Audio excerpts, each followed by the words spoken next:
Thanks for listening. This is Ralph and Vicki's OffGrid podcast with your host, Pete Rogers, and we're coming to you today from the Hunter's Blend Coffee Studio. This is podcast number 5, and today we'll be talking about planning and executing an out-of-state do-it-yourself style hunting trip. Welcome to OffGrid with Ralph and Vicki, podcast dedicated to archery hunting and living the outdoor lifestyle. I'm your host, Pete Rogers, and in today's episode, we're going to discuss planning and executing an out-of-state hunt. Is that what we're doing today, Pete? That's what we're doing today, Ralph. Okay, I was just checking if that is what we're doing. What if we did that one tomorrow when he's dead? Yeah, I mean, what? Or We're the just next checking. time? We're just checking. Yeah. We're just making sure that we're doing what you want us. Yeah, because you are the host. That's exactly right. So, You're right. So You know what? I say Instead of out-of-state hunting and stuff like that, we should talk about Pete. Wow, we could have some great times. Why are you putting your head down so all the listeners I can don't trust understand what you're going to say about me. That's How do you know? I mean, I don't know. In one previous podcast, we talked about his fans and his batteries. So, yeah. 2 fans. 2 fans. I thought he had 1, but he has 2. He has 2 Well, fans I do that have run on 5 battery. children, and they're forced to be my fans. Well, we talked about it, Pete. I want you to know. Yeah. Okay, well, there goes their Perception inheritance. is 98% not reality, okay? I know. Really? You're covering that 2%. Thank you. Where did you get those numbers? Is that something that you actually listen know? to me. We were picking on Pete, and now you jumped on the bandwagon to pick on me. I was just wondering. I am your husband. I know you are, and I am your wife. Yeah, you should back me up no matter what. Well, you said So what are we talking about today, Pete? We're talking about, what are we talking about today, Ralph? Do it yourself. Yes, do it State yourself. hunting. Out-of-state hunt. Out of state. So, whichever state you live in, and you want to go hunt somewhere else, could be the same species. As we said, I'm from South Carolina, so we have small deer, but a lot of guys I know travel to the Midwest, Ohio, Illinois, Kentucky, Kansas to hunt whitetails, or They try to put their tag on something a little bigger. Yeah, or just to hunt a different place. Different experience. Yeah. Just to complete it, because like I said, it's hunting here is extremely different than hunting at home because we don't have the ag fields that you have. We don't have the little small wood lots where you know the deer are going to be. Or even if it's for a different species, antelope out west or elk or, even something even bigger. There's a lot that goes into planning and executing an out-of-state hunt. So with that in mind, what kind of advice would you give someone to, let's say, where do you start planning? And so Okay, I'll back it up. I mean, that's how I personally started. Okay. I didn't have the funds. I didn't have the contacts. So back then, it was way more difficult to do because, talking to old timers, I learned some really quick things and reading articles. One of those things is be particular. Set up what you want to do. Okay, maybe pick the animal first. Pick the animal first. Okay. Pick the animal and the state. When you're picking an animal in the state, also though, is you need to have a budget. Figure out how much money you think you can do, because some states, depending on what you're hunting, Well, tags alone. And when do you apply for them? Yeah. Do you have those funds to apply for them at that given time of year? And can you sit with not having those dollars for 3 to 6 months? And so that people understand that some states require when you apply, say in February for your elk tag, you have to pay for the September. elk tag then, the full $500, Yes. $600, whatever it is. Right. And then if you're not drawn for the tag, they refund the money. minus a fee. Minus a fee. Minus the fee, yes. And then, the other thing for a lot of people that haven't done this at all is there are certain states you can buy preference points. Yes. So I'm going to repeat that. You can buy Yes. preference points. Yes. So an idea of a do-it-yourself hunt, you start realizing, oh man, I could do it for pennies on the dollar. First and foremost, you're going to find out that licensing alone, you have to have a budget for, like Vicki said. Right. If you're going, if it's really going to be some of the states, some of the tags, that's going to be your biggest expense. It was mine last year when I went for elk. It was by far my biggest expense was buying the tag. Sure. Yeah. And then if you really, you're doing your research now, just like we said, you pick your state and your animal. And also don't shoot for the stars when your feet are still on the ground. In other words, if you want to do a Western hunt and you've never been out west, why jump out of the gate and go elk hunting when the only hunt that you've ever done was from a ground blind or a tree stand for a white-tailed deer? Maybe, go for antelope, go for mule deer, go for something that you can get acclimated to the new conditions of your hunt, techniques and everything. Be familiar with, Western hunting over, Midwest or Eastern hunting or Southern hunting, where the average white-tailed deer shot at 12 to 18 yards with archery equipment, 12 to 18. Yeah. Well, we know for a fact, we've had a bunch of the guys from out west, from Hoyt, from Easton, from everybody come out, from over there. Some of them had their first pin was a 40-yard pin. Their first one? When they came here to hunt whitetails with us in Illinois. This was years and years ago. They were blown away. They're like, what? They're underneath us. That's just because that's how they hunt out there. I'm just shocked by that. Yeah. Their first pin would be 40 yards. Whereas most Eastern hunters, their last pin is 40 yards. They're hunting open country. They're hunting, you know what I mean? So each situation is different. And, we want everyone to have a great experience. So don't set your goals too high. Okay. Start as a progressive manner and, start saying, okay, I want to start learning and hunting out west. Don't jump off, you know what I mean? Because a lot of your tags, it's going to take you some areas. It's going to take you 5-10 years to draw. And why don't we just kind of use that as a segue to break this up to an over-the-counter tag, Right. which means that you can just show up and buy it, versus a draw tag, because I think those are different planning and strategy tactics. Sure. Right. Well, you can take like the state of Colorado, for example. They have some areas that you got to draw elk tags, and then there's some areas that are actually over-the-counter elk tags. Yeah, I've done both of those. Right. Out there. So if we actually, so I mean, like you made a great point. I mean, if you want to go out there and you want to go hunt elk, and it's your first time going out hunting elk, maybe it's the best thing to go ahead and go to one of them units where you can buy over-the-counter tag and not wait 10 years to draw that special tag. Or if something happened and it's last minute. Right. And you say, hey, wait a minute, Then you I can have go. that flexibility. I Absolutely. can go. So go to a unit or to a state where you can get it over the counter. Now, let's look at that, though. Okay. Let's divide that up even a little bit more, Pete. Okay. And that is, you've got a lot of areas that maybe have over-the-counter tags. Might have a lot of game, but not maybe the dream that the quality of the animal that You may you not were get expecting. a 6x6 bull or a right. So 30-inch mule deer, keep your Expectations. it's a big word for me. Keep your expectations in the real world. reasonable. Yeah. You know what I mean? Yeah. The reason some of these other areas are so tough to draw is because maybe it's the trophy, quality. Unit, Maybe, so that they're controlling the pressure more. Right. Maybe it's more private property. Harder to access. So there's a lot of variables that can help you make those decisions. Right. But just don't jump in, put the buckets on and jump in, you know what I mean? Because you're going to be disappointed. But if you just want to go for the adventure and get an either sex tag, where you can shoot since we're talking elk, shoot cow. anything with 4 points on one side or a cow, then maybe that's because you're going for the experience and for the meat. Right. And And there are certain areas that don't even have a restriction on the bull. that's right. You can shoot a spike. Yeah. You know what I mean? Exactly. And you're going to fill your freezer with some of the best. Some of the best meat, yeah. And, now that, my wife's on the right-hand side of me right here, you know what I mean? There's the other thing. If your wife doesn't hunt and she sees all this money going out and nothing comes home, it starts making it a little tougher, you know what I mean? Next year. At the kitchen counter saying, well, honey, I'm going to take $1,500 out of the bank and go elk hunting again. She's like, yeah, no, you're not. You know what I mean? Yeah. So really going out there, like you said, man, if a cow or a bull, you have that option. You score, you bring home the meat. She falls in love with it. The kids fall in love with it. Guess what? You just won the hunting lotto. Yeah. You just got access to You get to doing it go again back. and again. So strategize a little bit here, folks. You know what I mean? Use your So is this noggin. what you're doing? That's what I did years ago. Absolutely with you. Really? Yes, ma'am. I thought I was on almost all your months. All right, so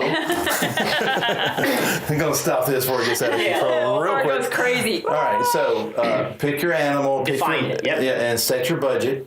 Okay, so that you know. But And some of that, you really have to decide your animal first before you set your budget, because a tag for elk may be $600 in this state and $400 in another one, or your deer tag may be $600 in this state, and you could get an elk tag in Colorado for the same price. Exactly. Yeah. Yep. Which is true. Yeah. Or so like for example, I'll use me as an example. I've been. We'll come to the preface points in a minute, but I want to do an antelope mule deer hunt. Okay, so knowing that, then my tags are this price and this price. So that's the minimum I'm going to spend is for those two tags. Right. Because the season overlaps at a certain time. I'm going when I can do both. So at that point now, where does the planning begin? What do you do next? Once you decide that, I want to go to Wyoming and hunt antelope mule deer. Now what? Where do I want to go and all those things? My first piece of advice would turn around and now call, reach out on the internet, and the social platforms and start asking the right questions. Okay. If I'm going elk hunting, give me the bull to cow ratios in unit 28B. Buck to doe ratios. You know what I mean? Yeah. Because if it's so out of whack, right off the bat, calling's not going to be as productive as other areas where, you find out, well, it's, 2 cows to every bull. Whoa, a lot of competition. You know what I mean? You do. So those are so easy today compared to when I started. When I started, you were writing letters. Pony Express. No, you know what I mean? You were writing letters. Just tablets. You were dialing the phone or pushing buttons on a phone that was attached to a wall and calling divisions of wildlife and everything and asking them, hey, here's the and the other thing with all that is it's called BLM. A lot Bureau of BLM Land Management. Yes, sir. Yeah. Opens up a ton of access for hunters. Big time. For the listeners who may not be aware, the Bureau of Land Management, or BLM as it's known, is land that's owned by the federal government, and it's managed by the Fish and Wildlife Service, I believe, and it is available for public use. And now we're going to tell something that some landowners are going to hate us for. What's that? Because there are landowners that actually surround BLM land. Yes. Did you see our current president and Zinke, the secretary, right? Right. They're actually getting ready to sign a program to allow access through private property to purchase access to those back countries. Millions of acres, millions of landlocked. They cannot get into it. There's millions of acres in there. Doing my cyber scouting on my Wyoming antelope mule deer hunt, I've been seeing all this. There's BLM press releases land this that's past completely surrounded by ranches. Yeah. Like, how can I get there? Because they're supposedly working on it right now. That is going to make that's going to make dreams come true for so many hunters. So back to your BLM and so forth. And research your BLM land, and the other thing too is, pay attention. Now you can go and instead of looking at a topo map, and we talked about this on other podcasts, you can go get satellite imagery. Right on your laptop. That's on right. your phone. On your phone, yeah. I need a laptop because it's bigger screen. Yeah, bigger screen so you can see it better. I get that. Yeah. But you can pre-scout, never being there. But you're a hunter. I don't care if you're a hunter from the East Coast, North, South, wherever you are. You're a hunter. You know the 3 things: food, cover, and water. You can look at a satellite image and say, okay, well, look at this. Zoom in. Look at that. There's a water hole there. Lock it down with the coordinates. Right. You've never been there. You can actually pinpoint certain things that will help you become more successful. Absolutely. Put them on your GPS. When you get there, hit one of your waypoints. Yeah. It'll take you right there. Do your scouting. Do everything instead of walking. Miles and miles. I mean, you're walking blindly. Without that. Well, so that's huge for today. Especially when you have only 5 days to hunt or 6 days to hunt. Yeah. You're spending 3 days just trying to figure out where you are. You hadn't even found the game yet, and now you got 2 days to actually hunt.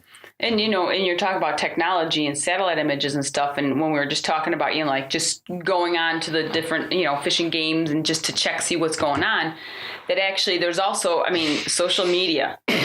Most of the states nowadays have, like Hunting Colorado or, I love Hunting Colorado or whatever. Right. There's a bunch of different Facebook pages, social media pages that you can go on, type in a question, say, hey, I was looking at the difference between this unit and this unit. Can anyone give me some input?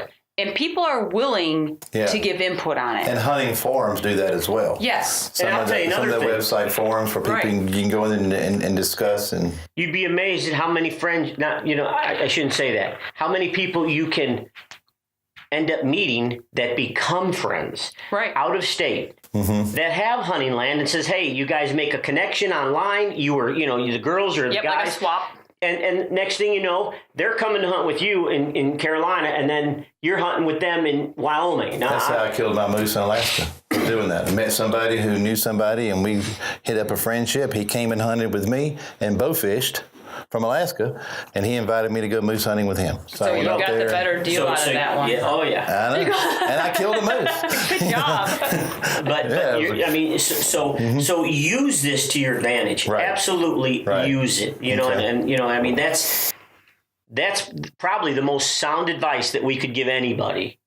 And research and talk to people and research. The other thing with that internet, and to me is you can't even the importance of it, and that is getting all your regulations. Like, for example, if you go on a do-it-yourself, you don't realize that you might need a camping permit. Right. A lot of people, I pay taxes on this. I don't need. I'm part of this landowner. Or an ATV permit. I didn't know that till we Or your ATV has to be permitted. Yes. You need a license on it, so you have to pay another 50 or 60. I don't know what it. You know what I mean? Yeah. Or you can't even ride. You've seen these electric bikes now. There are certain areas that you can't even ride an electric bike. If it says foot traffic only, it means foot traffic only. Yes. That means bicycles, horses, none of that's allowed. So there are a lot of things that go into figuring out where, what, and how you want to do it. And that's why it's overwhelming, which is the reason we're having this podcast. So, is that, because we could really break this up into a lot of ways, but trying to keep some kind of focus on it is let's just stick to maybe one animal, one state. And then from there because we're kind of jumping all over the place. But that's a very valid point, is that a lot of the BLM land, a lot of the Forest Service land and Fish and Wildlife land it's foot traffic only. That means when you get to the gate, you have to walk the rest of the way, and it may be a 50,000 acre parcel. And so it's for a lot of guys, that's overwhelming. I need to get in there, and I have to walk all the way to there. Well, there's other, I believe it's Ranches for Wildlife. Mm-hmm. They have private ranches that open themselves up. Yeah, every state calls that differently, though. Yeah, that's what I'm saying. Right. But they open it up that you can go and hunt there. Mm-hmm. Just because they're getting certain benefits from the state or you know what I mean, and vice versa. So there's a lot of things that you can do to better your opportunities. Right. But it starts right from home.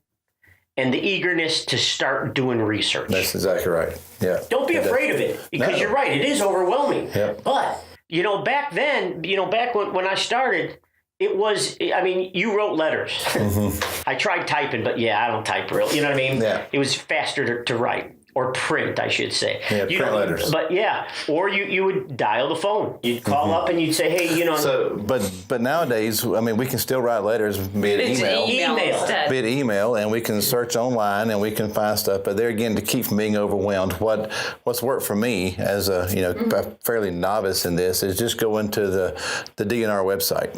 Yeah. Because most of these, especially Western states, are very user friendly. Like I know in Colorado, there's a tab that says planning your elk hunt in Colorado. And it's a checklist of things that you need to do. Start with your budget and your license and which zone do you want to hunt and all these kind of things. One of the issues I ran into years ago was, do I want to fly or drive? Right. For a lot of people, it's a time thing. I only have 1 week off, so I need to fly. Now, what can I take with me? As opposed when you drive, you can take a lot of stuff with you. We'll be right back with more of Ralph and Vicki's Off-Grid podcast with your host, Pete Rogers.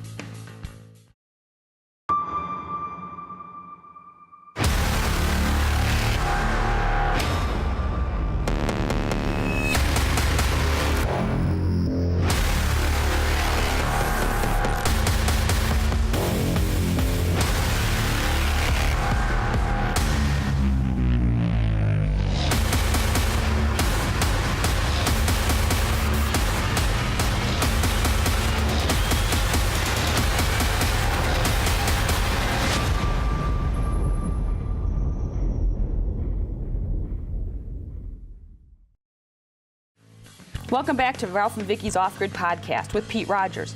We're coming to you from the Hunter's Blend Coffee studio. Now let's get back to the show. Well, I'll tell you, even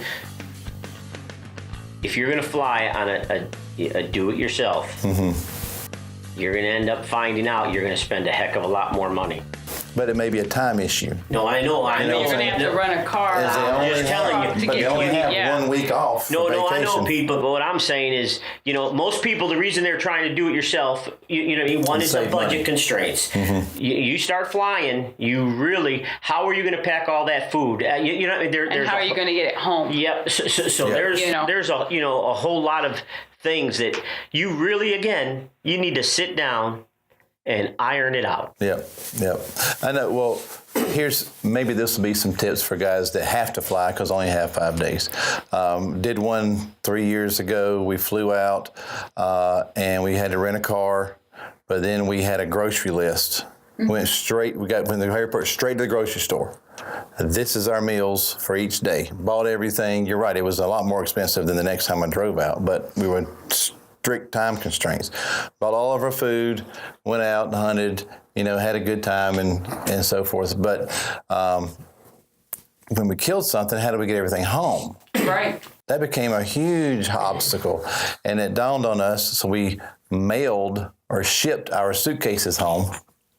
And took the cooler home with the meat. And took the cooler home, checked the cooler with meat in it as luggage, overweight luggage. Had to pay a fortune for that. But that's how we got around that. Was how do we get the meat home? Was we actually just went to the local shipping store. I don't remember what the name of it was, and we said, send this suitcase home, put it in a box, paid $20 and had it shipped home, and that way we could fly our meat home. So that's an option for people as well. That's going to be more money. It is more money. Just more money. It was a lot more money. And there's the other option. Even though you want to do it, a DIY, you want to do it yourself. There's a lot of outfitters that set up drop camps. Okay, let's define a drop camp. Okay, a drop camp. Depending on the area, the situation, the animals that you're hunting, they may set up the wall tent. They may have your kitchen in there. You might have to pay more money, and they could supply it with food.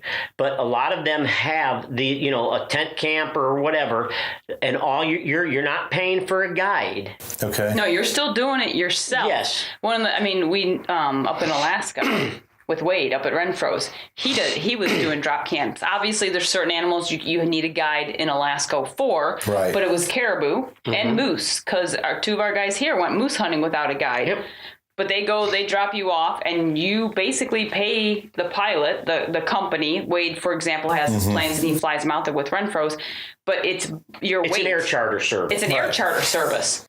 But they're going to already have the tent set up out there for you. That's huge. So it is huge, because they're going to go ahead and drop you off, and then you're done. I mean, it's your responsibility. They're going to come back in 10 days or whatever it was that's supposed to be, and that's how it's going to be. You're going to have to get that moose to wherever that plane can pick it up and stuff like that. So you're doing it on your own, but they have all the equipment there for you. You're doing it on your own, but they have it set up for you. Yeah. And so it's going to cost a little more money. Right. Yeah. But when you sit down, just like you sat down on your last trip with that and calculated all of the expenses, you might find that style of a do-it-yourself drop camp deal with an outfitter or something, or an air charter service, might be the other way to go for it. Right. So really, there's three options: completely by yourself, Right.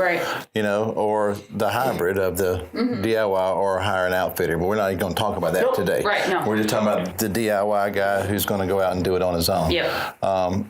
So, yeah, that's a good option. Is a drop camp. I guess if you're not going somewhere as far as Alaska, you're going somewhere in the Rockies. There's a lot of elk camps. Fred and Michelle. Yep. Eichler's Full Draw. They have an elk drop camp. Okay. The tent's set up on the other side of a river. They actually go a step further. They set everybody up on water holes.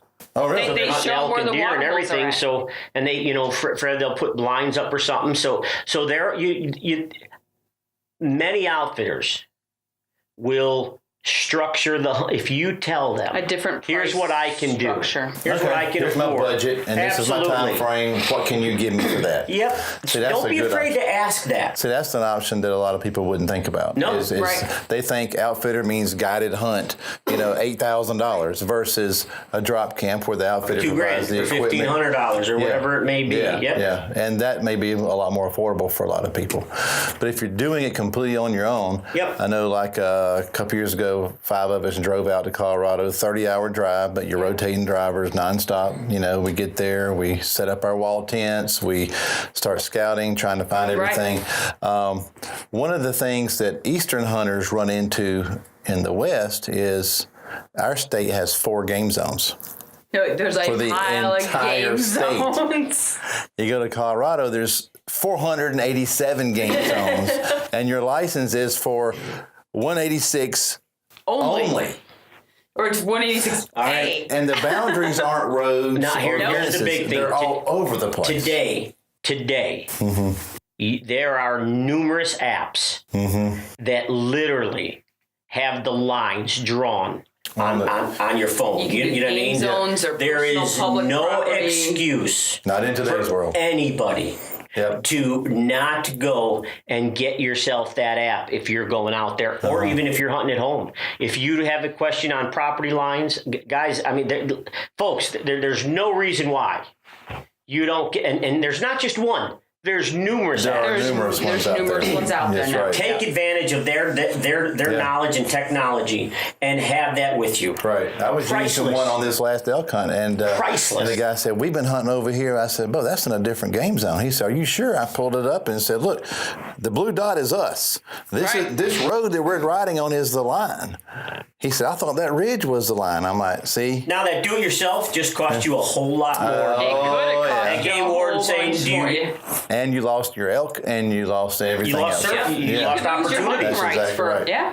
That's exactly right. Yeah, so, and we're not trying to scare of you. Yeah, I mean, we're No. not trying, but we want you to be knowledgeable. Right, And so, right. so that experience, that first time experience, is a great memory. Right. Yeah, right.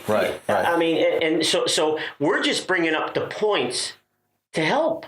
All right, so let's change gears a little bit and talk about something, let's say, that's closer, not as extravagant as an elk or mule deer hunt in the West. Let's say that you're from Georgia and you want to go hunt bigger whitetails, so you want to go to Indiana, Illinois, Kansas. Is it the same process? Absolutely. Or is it a little bit different process because... First, you've got to find the accessible land. Okay.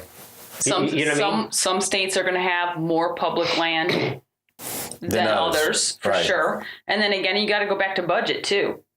Illinois and Iowa whitetail tags. Just your deer tags are going to non-residents cost you over are- $500. Oh yeah. Yeah, they're expensive. They're expensive. You know, if you're doing archery right now, if you're doing archery in Illinois as a non-resident, it's over the counter. You can go into any facility, any retailer that It's sells still them. $486. Actually, it's a hair more than that, isn't it?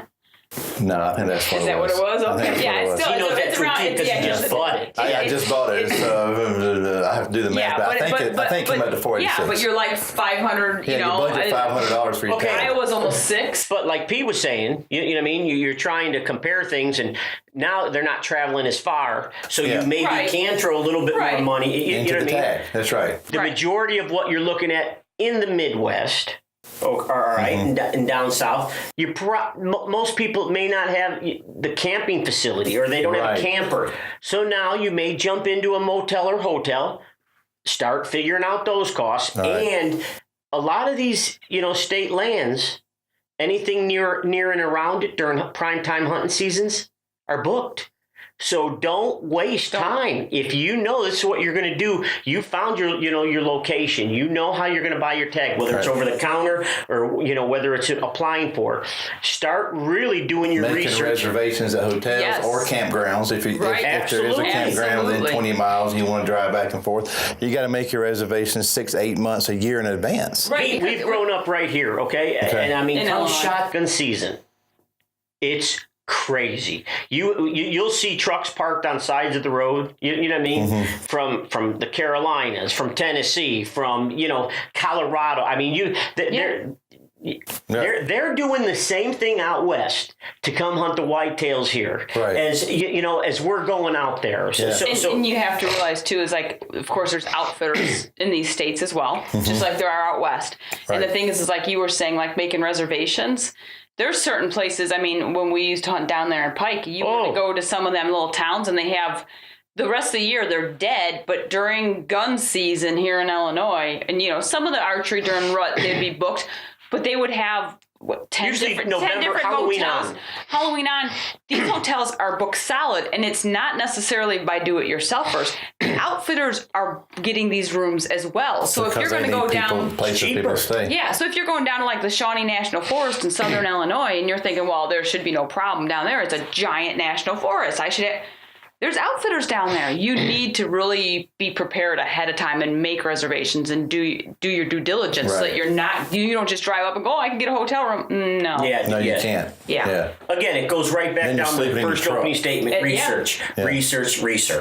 But the research may not let you know, I got to book this hotel 9 months in advance. No, I get that's why we're bringing up these points. But you know what I mean? Right. Is to do your research. And we're trying to give you the little tidbits of information to say, oh, I didn't think of that. Now, a lot of outdoor writers, of which I'm one, when you read about this, they're going to say, they're still writing about the good old days when you could just pull up to a farmer, knock on his door, and say, hey, Mr. Farmer, I'm Pete from South Carolina. I want to hunt some deer on your land.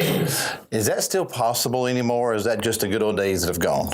There are certain areas that it's acceptable, that it's still going on. Okay. It's tougher. Don't kid yourself. It's tougher. In the late 80s, early 90s, Vicki and I were doing seminars and we're telling people we're talking about, guys, don't be afraid of this word leasing, because you're going to see it happening more and more. Cattle prices were down, pig price, hog prices were down. Ag was down. Mm-hmm. These people have to do something to try to make more money off their land. Right. I mean, that's what they have. That's their business. Yeah. So, we saw leasing and people, you mentioned leasing. Oh yeah, a bunch of rich people. No, buddies that all pulled together and said, listen, I got $500. Almost like hunt clubs, like you were talking about. If 10 of us go together, that's $5,000. We could lock up some land. Yeah. You know what I mean? Yeah. Are we for it? We're not for it or against it. We're not. I mean, we're just trying to bring up the reality of life today. And what's interesting is that I know guys in South Carolina, where I'm from, who lease land in Ohio. Yeah. Oh, yeah. And lease land in Kentucky and lease land in, I think it was Kansas. I was like, well, that's a long way to go. Yeah, but it's ours. And we go there for 1 week out of the year and we go hunt. Yeah. So let's just say it cost him $2,000, a year per person. All right. Yeah. The average hunt's going to cost him $3,500 to $4,500. That's right.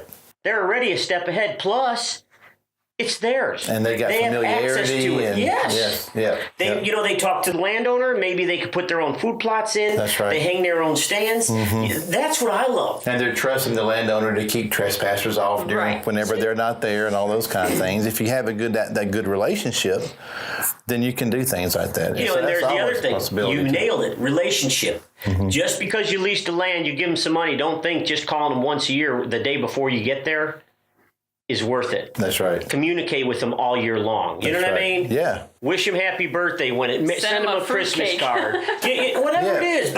But don't be afraid of that, because even if you're doing it yourself, and that's what you're doing, is understand that communication will earn respect. Yeah, and just being old-fashioned neighborly. Yep. Yep. You know, just being respectful to them and understand that's their land and not leaving trash behind and not open a gate, close a gate, and not destroying their roads. Don't drive through their fields. Yep. Well, we would consider common sense. A lot of people say, "Hey, I'm leasing, I can use it how I want to," right. and they leave it in a mess, and they wonder why the rancher or farmer won't lease it to them next year. But if you build a good relationship, and somebody else shows up and offers them more money, they say, you know what, I trust these guys. There you go. Yep. So the money's, you earn the respect. You've earned it, and you're going to get to come back year after year after year. Huge. So there's when it comes to when you're doing these trips, I know one thing that I've done is I've overpacked often. Because you're trying to prepare for everything. And there's things that I would say, all right, I've taken this 3 times. I've never used it. Why do I take it again? So are there things? Boy, does that sound familiar? What do you look at me for? Are there things that you could recommend or not recommend, and as far as things like that, or back to the research again? Well, no, I think both ways. Number one is, you're gonna pack probably, if it's your first time ever doing it, you're gonna pack about 6 months before you leave, and then you're gonna fidget with it every other month until you leave, and then about 10 days to 2 weeks before you leave, you will probably repack every night. You know what I mean? Yeah, and you're gonna take stuff out and put stuff in. Take stuff out, put. Yep. And you're gonna fidget with your equipment, and you're gonna do all this stuff. To me, that's part of the fun, is all that anticipation. And that's where I was leading to, Pete. Is you know what? That's part of it. Yep. We'll be right back with more of Ralph and Vicki's Off-Grid podcast with your host, Pete Rogers.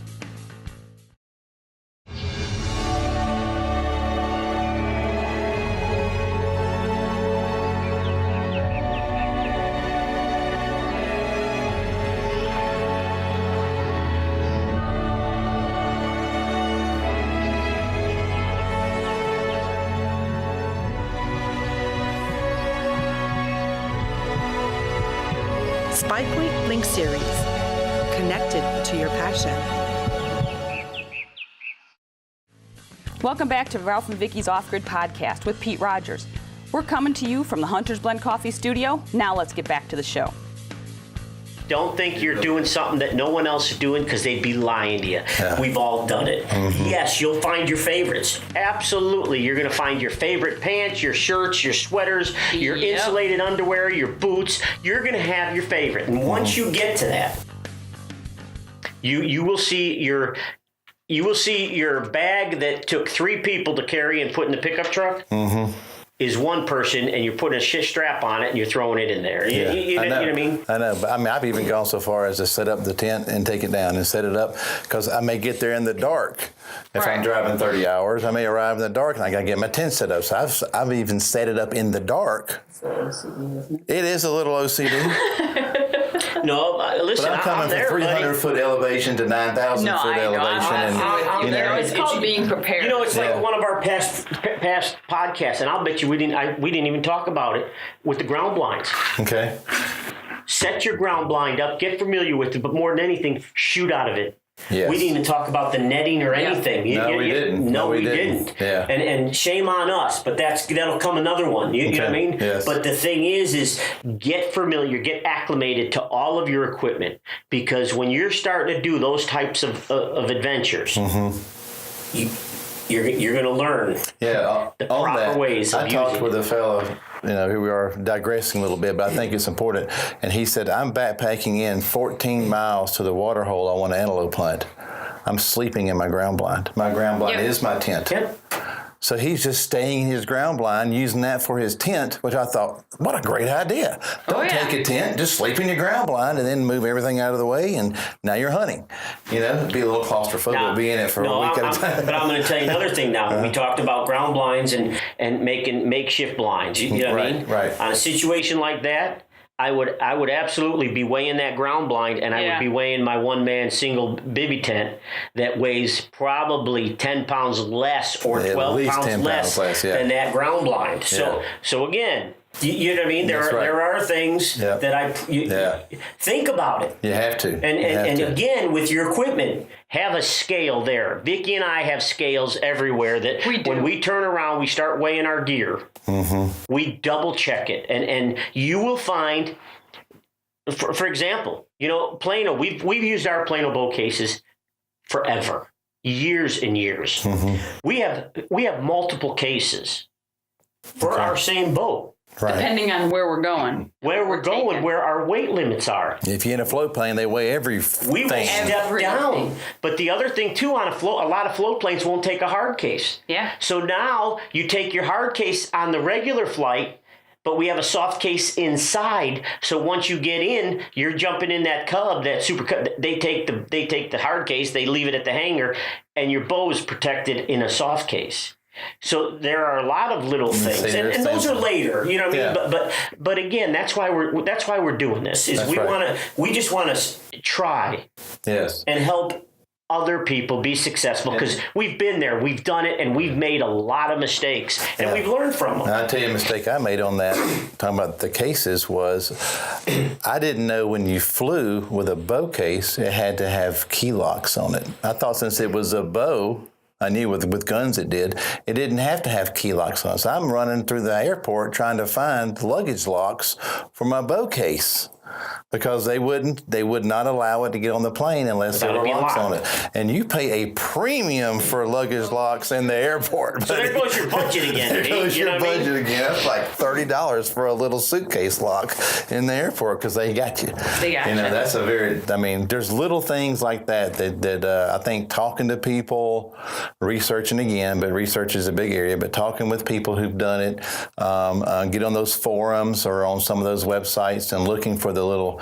tips and tactics that other people, or mistakes people have made, they can make it better for you. And again, to try to get the name of the local game warden. Contact he or she. You'd be amazed at the wealth of knowledge that they have. That's what they do every day. They're out in the bush somewhere, doing it. Yeah. And a lot of them are very accessible and are willing. They want you to succeed. Right. So don't hesitate. But a lot of hunters see game wardens as the villain, the bad guy. No. When it's really the exact opposite. Exactly. They're trying to protect the thing we love so much. Yep. Period. But for a lot of people, they see a game warden as the bad guy, and they're not. And you know what? That might be another good topic. That'd be a really good podcast. We'll call one of our local game wardens, or a couple of them, bring them in, and just pick his brain. Yeah. Well, just chat with them. That's a 3-minute podcast. I'm just. No, that'd be a great one. Yeah, we'll do that really soon. Yep. We'll do that really soon. Is there anything else that you can add to for the guy or gal who wants to go out of state to hunt and learn your equipment? And now, what I'm saying by that, your weapon of choice. If you're gun hunting, if you're bow hunting, you better know how to put a new string on. You better know how to replace your sight or your quiver. You better know these things. With your gun, you better know how to fix your bolt, or you know what I mean? You better understand these things. It's almost like you were just talking about putting up your tent in the dark. Yeah. Make sure you know everything that you need. Should something happen, you bring an extra arrow rest. Yeah, bring another release. You know what I mean? Right. A portable bow press. Your release. You have one always on, just like I do, and one in your pack. Absolutely. I have one in my pack as well. But a portable bow press is something that's really important. And you know what else? First aid kit. Compound shooters don't think about what happens in the bush if my bow falls apart, or if I have to, if a cable comes off the cam, or takes a fall. That's why you need the extra. And if you're looking at weight, instead of taking a whole Allen wrench set, take the sizes that are specific to your needs. Right. You know what I mean? Yes. Every ounce. Like if you're flying somewhere, every ounce is a big thing. Or if you're backpacking. Yep. I've even taken my toothbrushes and cut half the handle off to save space and weight. Yeah, you got to do what you got to do. The one time we went to Alaska, we ended up going on the airplane that was post-delivery. Yeah. They actually delivered the mail on a Super Cub. Well, I guess it was a little bit bigger than a Super Cub because we were both on it. 206. Like a 206 or something. 206. And not only did they weigh our bags, but us. Everything. We had to get on the scale with them. Boots, everything. So the smaller you are, the more gear you get to bring. And we did that in Canada. We did that with Fern in Canada. We had to get on the scale. I'm like, good gosh, I shouldn't have eaten breakfast. That's right. Yeah, you're right. But every bit of it. Yeah, and I remember one float plane guy said, "Why are you weighing everything?" So we know how much fuel to put in the plane. I'm like, "How much fuel? Fill the dang thing up." I mean, come on. They need balance. They want to make sure it's not too heavy. There's a lot of things. But don't cut fuel. They want to make sure they can get off the water, though. They pretty much know if it's a heavy load how much fuel they're going to burn, and they know if it's a light load, they know how much fuel. But for the novice, it's like scary to think I'm not going to put quite enough gas in it to get you there. Yeah.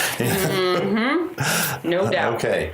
Well, one of the main reasons that we wanted to do this was to be encouraging to people who are thinking that, well, I've always wanted to go to Illinois and hunt deer. I've wanted to go to Colorado or Wyoming and hunt, but I just can't afford it. I can't do it. Is it really is affordable?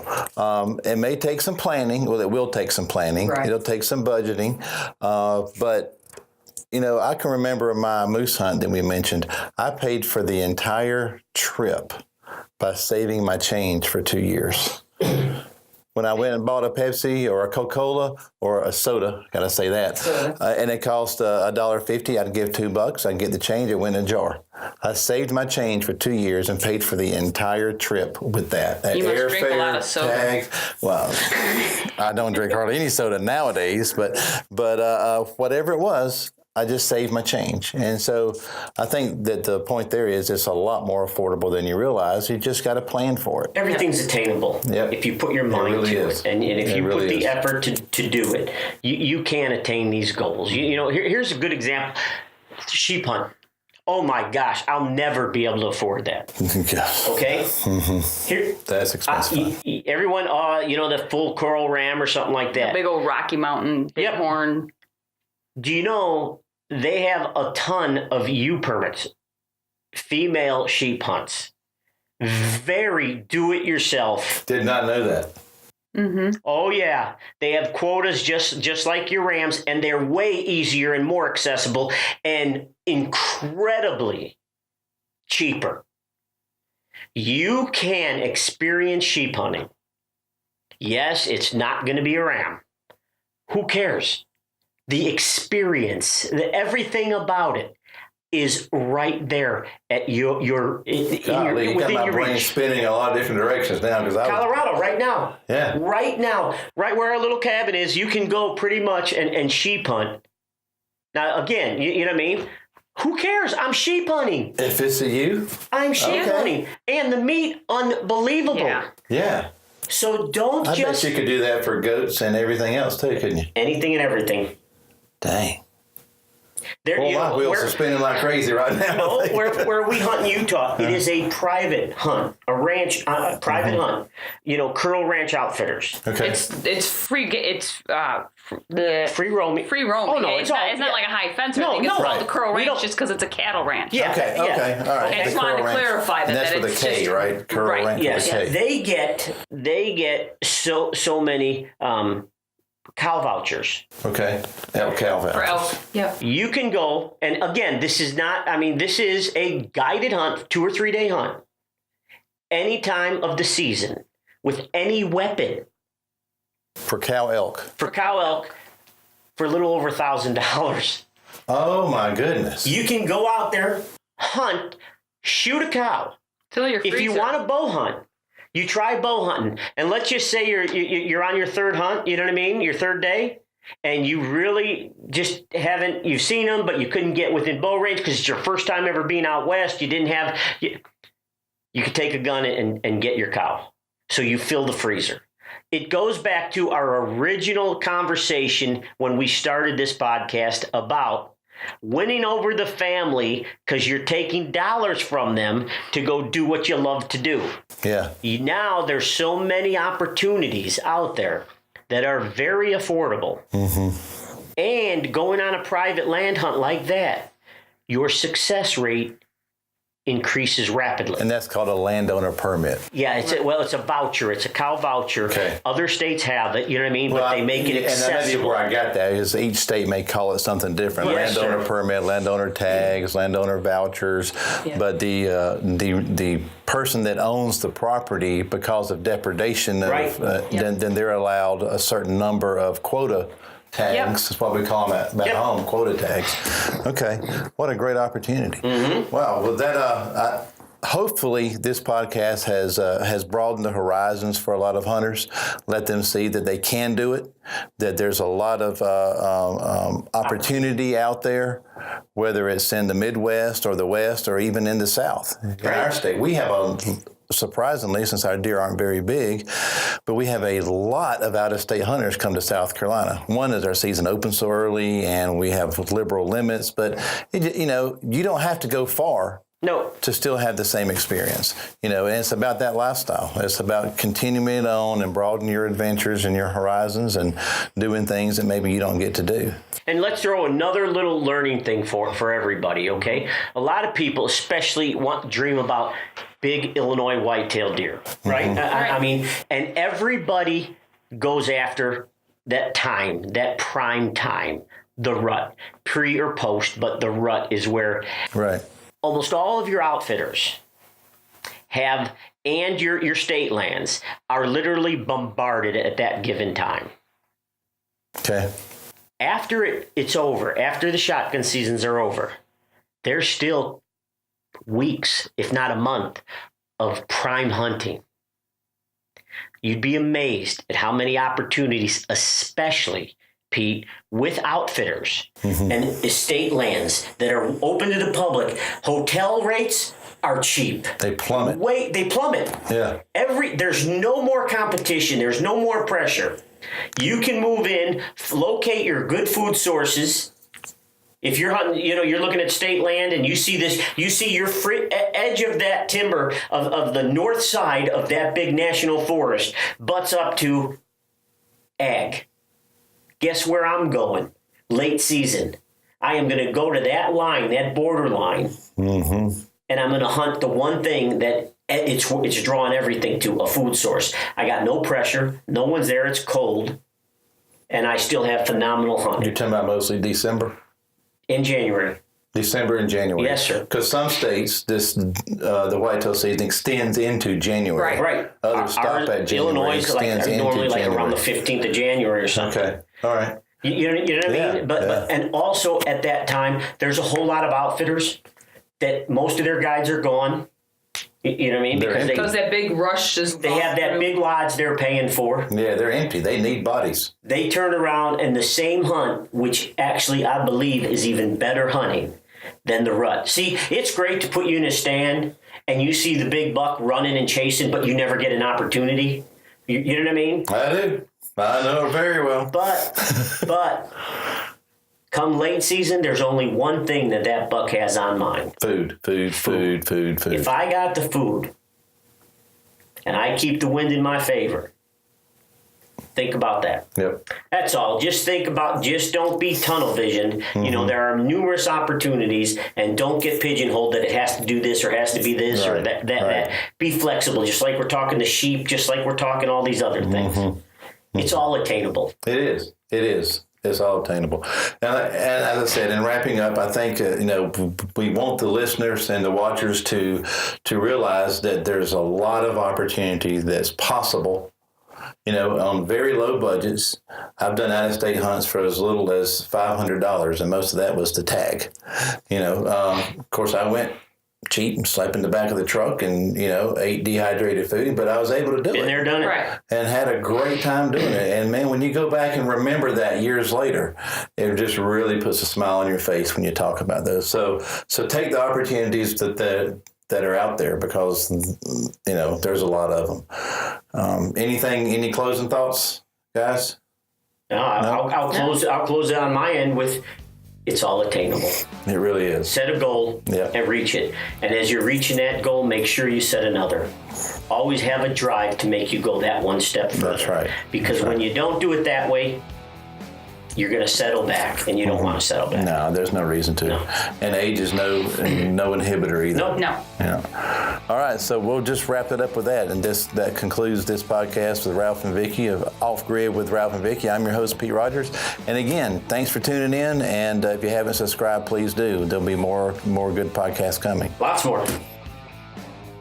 Thanks for listening to this week's podcast. We hope you come back again for more of Ralph and Vicki's OffGrid podcast with your host, Pete Rogers.